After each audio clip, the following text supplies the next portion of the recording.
Welcome back sa aking YouTube channel mga trops. Kung bago ka pa lang, please click the subscribe button at notification bell para lagi kang updated sa boxing news. So mga trops, magandang balita para sa ating batang prospect sa Super Bantamweight Division na si Carl James Martin. Umusad na nga po ang current rankings nito sa WBO from rank 8 to rank 5. Ito nga ay matapos masungkit ni Martin ang WBO Global Super Bantamweight belt matapos matalo ang veteranong boksingero ng Thailand na si Chaiwatbuat Karatok last December 18, 2023. Naungusan na nga ni Martin si Rais Alim na dating rank 5, Murodjon Akhmadliev na dating rank 6, at si Muhammad Shikov na dating rank 7 sa rankings. Top 1 pa rin po si Sam Goodman, top 2 naman si Luis Pantera Neri. Top 3 si TJ Doheny na may hawak rin ng WBO Asia Pacific belt. At pang-apat ang ating 3-division world champion Janriel Cuadro Alas Casimero. Patungkol naman sa possibility ng isang title eliminator fight ng WBO sanctioning body ay maganda pa rin ang pwesto ng ating pambato.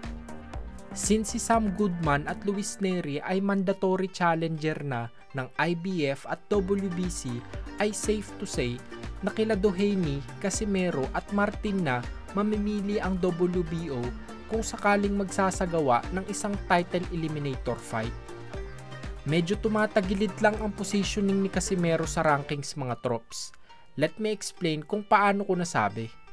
Sa ngayon kasi mga trops ay wala nang hawak na kahit anong belt si Casimero, unlike kila Martin at Doheny na hawak ang Asia Pacific at Global belt.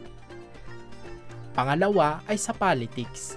Maaalala po natin na pumirma na ng kontrata si Martin sa PBC in partnership with MP Promotions at alam naman po natin na talagang maimpluwensya ang MP Promotions President na si Sean Gibbons pagdating sa mga sanctioning bodies. Kaya kung mapapansin nyo mga trops, ay agad-agad na bibigyan ni Gibbons ang mga alaga niya ng isang title shot. Kung ikukumpara naman po natin ang PBC at promotional company ni Cuadro Alas na Treasure Boxing Promotions, ay di hamak na mas malaki talaga ang PBC dito. Pangatlo ay ang activity sa pakikipaglaban. Sa ngayon ay wala pang official announcement patungkol sa magiging next fight nila Wonderboy at Cuadro Alas. Ngunit alam naman po natin kahit noon pa man ay may struggle talaga ang kampo ni Casimero na humanap ng makakalaban niya. Hindi kagaya sa kampo ni Wonderboy. At syempre idagdag pa dito na under na si Martin ng PBC kaya mas magiging madali ang kanyang mga matchmaking. Kung iisipin nyo kasi mga trops ay kung makahanap agad si Martin ng makakalaban at maunahan si Casimero ay baka tuluyan na niyang maungusan ito kung sakaling manalo at magpakita ng impressive performance. Syempre ay idagdag pa natin dito ang kalidad ng makakalaban ng dalawa. Syempre mga trops ay plus points na rin kung sakaling ranked fighters ang makakaharap nila sa susunod na laban. Pang-apat dyan mga trops ay ang magiging performance ni Cuadro Alas sa susunod niyang makakalaban. Hindi pa po natin alam kung magkakaroon ba ng improvement ang ipapakitang performance si Casimero kumpara sa huli niyang laban kontra sa Hapon na si Yukinori Ogoni na hindi rin ranked fighters mga trops. Dito ko masasabi mga trops na crucial na talaga ang magiging sunod na hakbang ng kampo ni Casimero para sa isang title eliminator fight. Kaya dapat ay maging matalino ang promoters niya na makahanap ng dekalidad na makakalaban.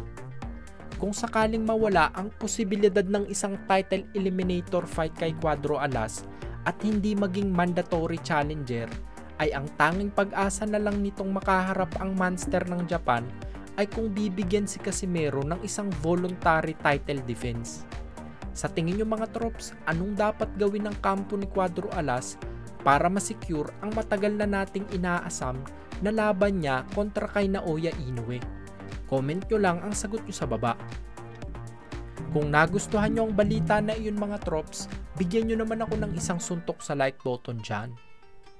Yun lamang po at maraming salamat.